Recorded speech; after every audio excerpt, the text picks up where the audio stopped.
صدیق صاحب ویسے تو تحریر میں ان کی طرف سے عمران خان کی رہائی کا مطالبہ نہیں تھا، لیکن جب مذاکرات ہو رہے تھے تو اس دوران وہ عمران خان کی رہائی کا مطالبہ کر رہے تھے، یا کوئی ایسی بات آ گئی تھی درمیان میں؟ جی صافی صاحب انہوں نے ضرور کی، انہوں نے عمران خان صاحب کا بھی نام لیا اور اس کے علاوہ بھی چند لیڈروں کے نام لیے کہ جن کی رہائی کا اہتمام انہوں نے یہ نہیں کہا کہ کوئی ایگزیکٹو آرڈر آپ جاری کریں یا کوئی NRO ٹائپ کی چیز جسے ہم کہتے ہیں، ایسی کوئی بات انہوں نے نہیں کی، لیکن انہوں نے یہ ضرور کہا جی کہ عمران خان صاحب، شاہ محمود قریشی صاحب، یاسمین راشد صاحبہ، اعجاز چودھری صاحب، سرفراز چیمہ صاحب، محمود الرشید صاحب، یہ 6 نام تو انہوں نے لیے، اور دوسرے کچھ اسیران جن کے نام انہوں نے نہیں لیے، کہ ان کی اب بھی کہتے ہیں کہ ان کو رہا کرو، کل بھی انہوں نے یہی کہا ہے باہر کہ ان کو رہا کرو۔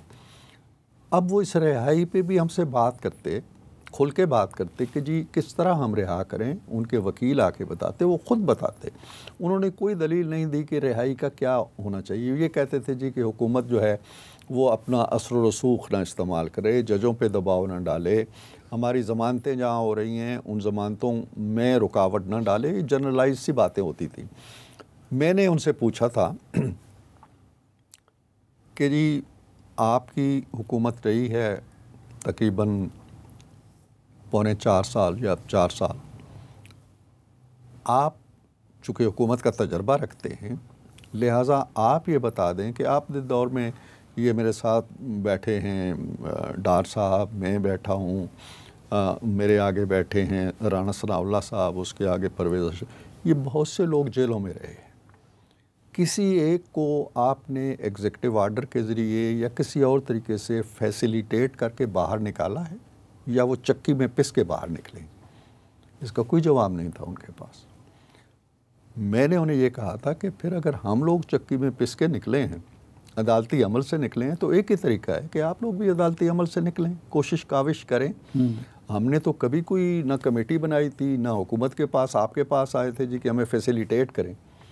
تو اینی ہو، میں نے یہ بھی کہا تھا کہ آپ جب مطالبات کریں تو اپنے دور کو ذہن میں ضرور رکھیں۔ ہم یہ نہیں کہتے کہ ہم وہی کچھ کرنا چاہتے ہیں، ہم نے کسی جج کو، کسی جرنیل کو کسی جج کے گھر نہیں بھیجا جو آپ کے دور میں جاتے تھے کہ جی ان کے ساتھ یہ کرو، ان کے ساتھ یہ کرو، ورنہ یہ ہو جائے گا، ورنہ ہماری محنت ضائع ہو جائے گی۔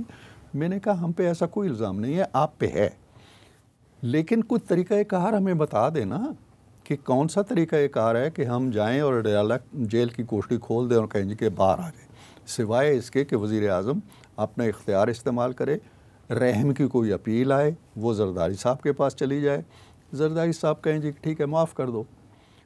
تو کہنے کا مطلب یہ ہے کہ دے آر ناٹ کلیئر، انہیں پتہ نہیں تھا کہ ہم نے کیا کہنا ہے، کیا کرنا ہے، اور پھر کہتے ہوئے بھی ڈرتے تھے کہ یہ بات پہنچے گی اڈیالہ اور ہماری سرزنش ہوگی۔ تو وہ ایک خوفزدہ ماحول کے اندر سارے بات کر رہے ہیں۔ وہ کہیں ایسا تو نہیں تھا کہ ایک مقتدر حلقوں سے گور صاحب کی بات ہو گئی تھی اور اس سے ان کو اعتماد ملا تھا، تو ایک ملاقات کی وجہ سے انہوں نے بس آ کے یہ مذاکرات ختم کر دیے؟ اس ملاقات کی حقیقت آپ بھی جانتے ہیں، میں بھی جانتا ہوں، جس کو انہوں نے ملاقات بھی کہا، مذاکرات بھی کہا، جس پہ خان صاحب نے ساری خوشی کا بھی اظہار کیا، جس پہ علیمہ خان صاحبہ نے خوش آئند بھی قرار دیا، اس کے پیچھے کچھ بھی نہیں تھا۔ ایک سیکورٹی ریلیٹڈ میٹنگ تھی، آرمی چیف وہاں گئے ہوئے تھے، اور اس میں 19 کے قریب سیاسی جماعتیں تھیں جو بیٹھی ہوئی تھیں، ان کے نمائندے بیٹھے ہوئے تھے۔ اب ایسے ہی ہے کہ جیسے یہ پروگرام ختم ہو اور میں کہوں کہ جی صافی صاحب میں نے آپ سے 2 منٹ بات کرنی ہے اور آپ کو میں الگ کمرے میں لے جاؤں، اور اس کو میں کہوں جی کہ یہ ایک پیش رفت ہو گئی ہے، بہت بڑی پیش رفت ہو گئی ہے ہمارے، وہاں بھی آپ نے کہا جی کہ یہ تو انہوں نے کہا جی کہ نتھنگ ڈوئنگ، یہ آپ کی سیاسی باتیں ہیں، آپ کی کمیٹیاں چل رہی ہیں، وہاں جا کے بات کریں، یہ پولیٹیکل میٹنگ نہیں ہے۔ اس پہ اگر وہ خوش آئند ہیں اور اب بھی ادھر پلٹ کے جانا چاہتے ہیں تو ہمیں تو کوئی اعتراض نہیں ہے۔ اچھا، شہباز شریف صاحب کی طرف سے تو آپ با اختیار تھے، اسٹیبلشمنٹ کی طرف سے بھی آپ با اختیار تھے، جو کمٹمنٹ ہو جاتی ہے اس پہ عمل ہو جاتا ہے؟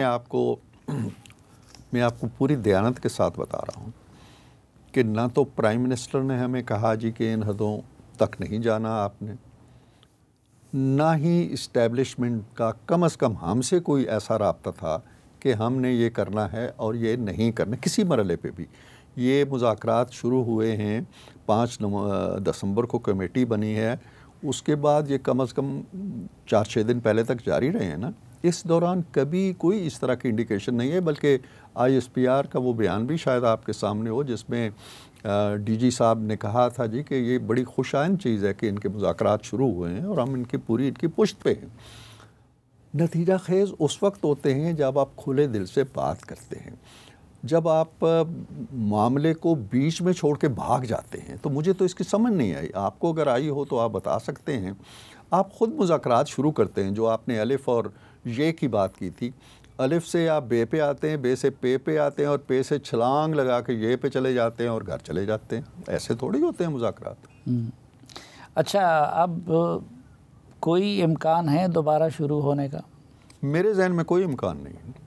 یہ امکانات کے دروازے بند کر دیے ہیں انہوں نے۔ اب ان کا لب و لہجہ پھر چلا گیا ہے اپنی جو ان کی مہارت کا علاقہ ہے یا مہارت کا جو میدان ہے ان کا، وہاں سے آپ نے دیکھ لیا ہے کہ کل ایک صاحب نے کہا جی کہ ہم سڑکیں بند کر دیں گے اور پورے پنجاب میں کوئی نہیں جا سکے گا اور ہم پھر اٹیک کریں گے، اور یہ بھی کہا کہ اب کہ ہم بات بھی نہیں کریں گے، ہم جب حملہ آور ہوں گے تو کوئی گفت و شنید نہیں ہوگی۔ ابھی کوئی یوم سیاہ آ رہا ہے، کوئی یوم انقلاب آ رہا ہے، کوئی کیا آ رہا ہے، تو ڈیسپریشن ہے، مایوسی ہے، کوئی دروازہ نہیں کھل رہا۔ جیل بہرحال جیل ہوتی ہے، جیل کی سختیاں ایک نہ ایک دن آپ کے حساب پہ اثر ڈالتی ہیں، اور جب اثر ڈالتی ہیں تو یہ بے ہنگم کاروائیاں شروع ہو جاتی ہیں۔ تو امکان نہیں ہے؟ کوئی امکان نہیں، مجھے تو کوئی ذرہ برابر بھی امکان نہیں ہے کہ یہ پلٹ کے آئیں گے سنجیدہ مذاکرات کی طرف۔ یہ گئے ہیں، اب مولانا سے ملے ہیں، مولانا کے علاوہ اچکزئی صاحب سے ملیں گے۔ اچکزئی صاحب کو ایک تنظیم بنا کے انہوں نے دی جی کہ پتہ نہیں یہ تحفظ آئین پاکستان کیا چیز تھی، اس کا سربراہ بنایا۔ پلٹ کے نہیں پوچھا ان کو کہ آپ کہاں ہیں۔ ہماری کمیٹی کے اندر 7 جماعتیں شامل تھیں جو ہمارے ارد گرد ہیں، ان کی کمیٹی کے اندر اپوزیشن جو ہے نظر ہی نہیں آتی آپ کو، نہ اچکزئی نظر آتا ہے، نہ مولانا فضل الرحمان نظر آتے ہیں۔ ان کے 2 اتحادی بیٹھے ہوئے تھے، مولانا صاحب اور احمد رضا خان صاحب، اور باقی یہ خود تھے۔ انہوں نے اپوزیشن کو وہاں اکٹھا نہیں کیا بات چیت کرتے وقت۔ میں مولانا کے پاس جا کے ان کو بتاتا رہا کہ جی ہماری یہ پیش رفت ہو رہی، انہوں نے تکلیف نہیں کی۔ آج یہ مولانا کے پاس گئے ہیں اور پھر اچکزئی صاحب کے پاس گئے ہیں۔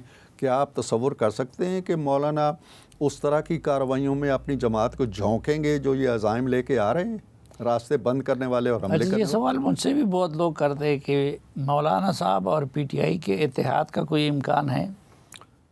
دیکھیں، مولانا اتحاد کر سکتے، مولانا نے بڑی کاوش کی تھی 26ویں ترمیم میں، ان کو آن بورڈ لیا، اور مولانا سے کبھی آپ ملیے گا تو وہ اپنا دل کھول کے اپنے سامنے رکھیں گے کہ کہاں تک انڈرسٹینڈنگز ہو گئی تھی اور کہاں انہوں نے مولانا کو بھی ڈچ کیا۔ اب مولانا کسی ہنگامہ پرور سیاست کا حصہ نہیں بنے گے۔ اگر آپ یہ کہتے ہیں اتحاد، مولانا اتحاد کر سکتے ہیں کسی پارلیمانی پیش رفت کے اوپر، کسی جمہوری سنجیدہ پیش رفت کے اوپر، کسی مکالمے کے اوپر۔